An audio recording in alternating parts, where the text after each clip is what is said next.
मंडळी नमस्कार, मी सुशील कुलकर्णी. आपण पाहता अॅनालायझर. सावधान, मुळावर घाव घातला जातो आहे. साला पकडला, आता अंकल पकडला जाणार, हे लक्षात ठेवा. त्याला शिव्या घातल्या म्हणून तो गप्पपणे ऐकून घेईल, पण ज्या क्षणी त्याला संधी मिळेल त्या क्षणी तो वार करेल, आणि ज्यावेळी वार करेल त्यावेळी त्या वारापासून संरक्षण मिळावी अशी स्थिती सुद्धा असणार नाही.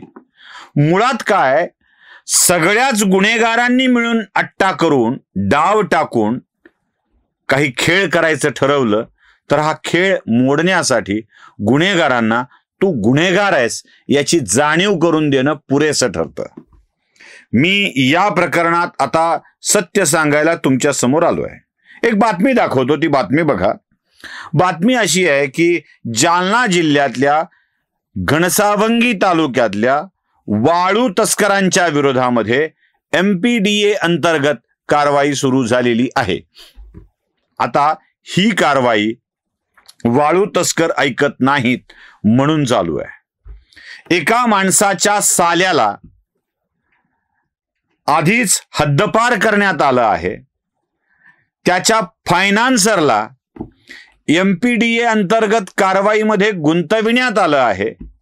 आता साले पुतणे पकडले जातायतच, पण दोन अंकल असे आहेत ज्या दोन अंकलची आता खैर नाही, आणि हे दोन्ही अंकल आता या सगळ्यातून हद्दपार होण्याची शक्यता आहे.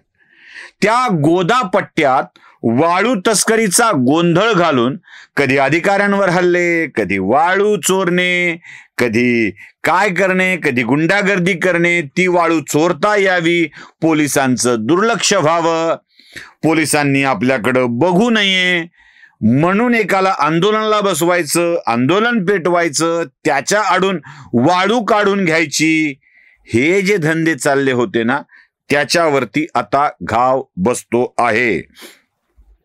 मंडळी, आता हातातली वाळू निसटणार. नदीत हात घालून अशी मुठभर वाळू गोळा करून बघावर काय होतं. पाणी राहत नाही, वाळूही राहत नाही, हातातली वाळू निसटून जाते, इतकी ती मोकळी असते. हे सगळं घडतंय ज्यांना आंदोलनाच्या आडून वाळू तस्कराच्या पैशावर वाळू तस्करी नीट चालवायची आहे. मी कोणाचा उल्लेख केलेला नाही, कृपया समजून घ्या. उगाच पुन्हा आमचंच नाव का घेतलं, तुला आमचंच घ्यायचं होतं, असलं काहीही आणायचं नाही.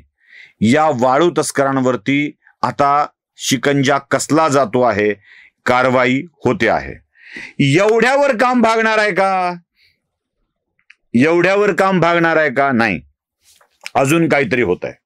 अजून काय होत आहे? जालना जिल्ह्यातल्या अंबड आणि घनसावंगी तालुक्यामध्ये पीक अनुदानाचा घोटाळा झालाय. हा घोटाळा कसा आहे बघा. माणसं काय काय करू शकतात, प्रभाव टाकून, दबाव टाकून घोटाळे कसे करू शकतात. भारतीय जनता पक्षाचे आमदार माजी मंत्री बबनराव लोणीकर यांनी जवळपास 100 कोटीचा घोटाळा झाल्याचा आरोप केला.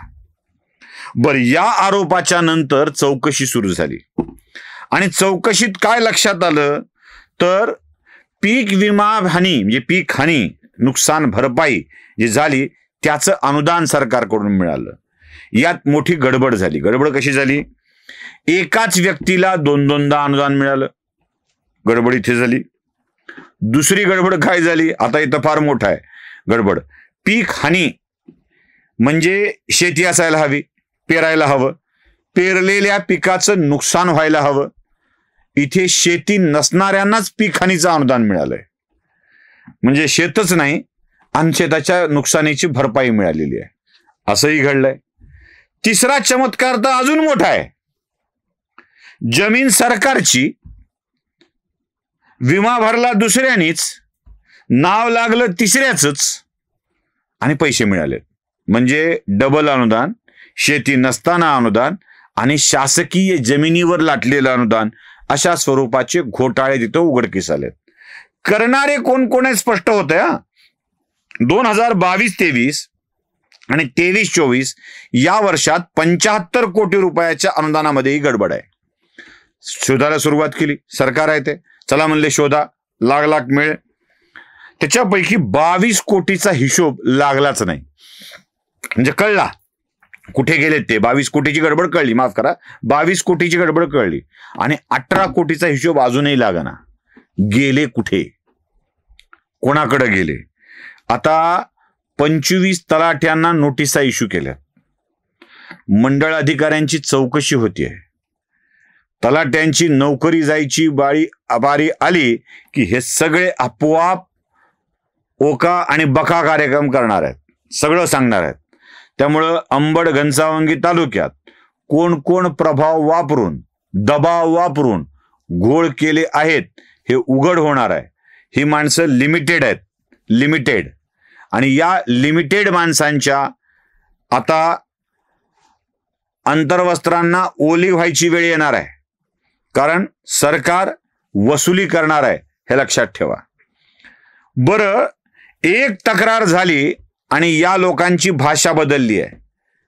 म्हणजे पहिले नीच औलाद, कसली पैदास, छाताडावर नाचणारी औलाद, असली भाषा बोलली जात होती. एक तक्रार झाली आणि मग साहेब, साहेबांची करामतच न्यारी, साहेब लय भारी, असे वाक्य यायला सुरुवात झाली. मग अशा वेळी आपण लक्षात घेतलं पाहिजे की त्याची काठी जेव्हा चालायला लागेल, म्हणजे देवाची काठी जेव्हा चालते, तेव्हा ती चालताना आवाज नाही करत, रापकन बसली की मात्र प्रचंड त्रास होतो. तशीच देवाची काठी आता चालू लागली आहे आणि ज्यांनी ज्यांनी गडबडी केल्यात त्यांना आत पाठवायची वेळ झाली आहे. नमस्कार.